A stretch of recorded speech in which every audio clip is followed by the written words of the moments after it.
प्रधानमंत्री मोदी को लेकर भी बहुत कुछ कहा जाता है कि उन्होंने देश बर्बाद कर दिया, कश्मीर बर्बाद कर दिया, या उस तरह से काम नहीं कर रहे हैं। आपकी इस पे सोच क्या है? देखिए, जब तक मेरी माँ जिंदा थी उनके लिए पूजा कर, मोदी जी के लिए महामृत्युंजय का पाठ होता, सार्वजनिक कर रहा हूँ, तो बेटा तो वही बोलेगा। बेटे ने तो देखा है, मैं विदेश जाता हूँ अब तो बोलते आइए आइए, सैल्यूट मार देते कुछ तो। यो इंडिया इंडिया, कई कई जगह जाता हूँ, इज्जत मिलती है। हम एक लड़की को जानते हैं पाकिस्तान में, कमाल की एक्ट्रेस है, सबा कामर। उनकी एक इंटरव्यू आई तो मैंने उनको पूछा ये क्यों लिखा आप? तो बोलती है कि मैं कुछ भारतीय टीम के साथ में एक कंट्री में गई थी, उनको जाने दिया और मुझे लगभग नंगा कर स्ट्रिप कर दिया। बोलते हैं ये मैं पाकिस्तानी हूँ, ये मेरे पासपोर्ट की वैल्यू है। और रो पड़ी। किसने की? मोदी ने की। 18 घंटे काम करते या 16 घंटे काम करके। इंदिरा गांधी ने देश लूट लिया, बोफोर्स लूट ली, अगस्ता आ गई वो लूट लिया, राजीव गांधी, इनका खानदान ने इस देश को लूटा। आप उसकी बात तो नहीं करते हैं। माँ बेटा जो है वो नेशनल हेरल्ड की चोरी में बेल पर हैं, इसके बारे में बात नहीं करते। आप तलवे चाटते हैं उनके।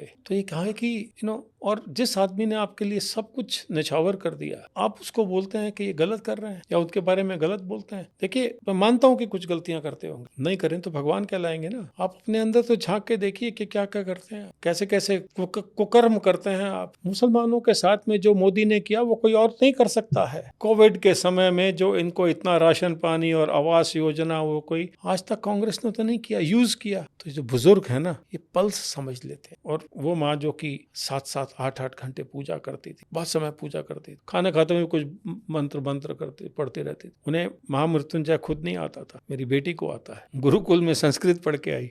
वो पहली बार जब हुआ तो बोलते इसको चालू करो, इसको कंटिन्यू करो। पूरी की पूरी न्यूज सुनती थी। अब कहीं भी आ जाए तो यू स्टार्ट अंडरस्टैंडिंग कि कुछ तो ठीक होगा, फिर आप फॉलो करना शुरू करते हैं। अब मैं या तो ग्लास को हाफ फुल मानूं या हाफ एम्प्टी मानूं। मैंने अपने दोस्त, सबसे नजदीकी दोस्त को जिंदा जलते सुना, देखा नहीं। 1984 राइट्स में, वो राइट्स नहीं था, कार्नेज था। जगदीश टाइटलर तो आज भी घूम रहा है। कमलनाथ के ऊपर के तो केस ही नहीं बनाया इन्होंने। धर्मदास शास्त्री, ये सब खुले घूमे। एक सज्जन कुमार को पता नहीं इन्होंने कैसे पकड़ लिया। क्या ये सुप्रीम कोर्ट और बाकी की कोर्ट अब तक सोई थी? तब कोई रात को नहीं जागा उठ के? इस सवाल के जवाब तो देने पड़ेंगे, आज नहीं तो कल देने पड़ेंगे, क्योंकि आप हमारे जज्बातों के साथ छेड़छाड़ कर रहे हैं। ये ठीक नहीं है।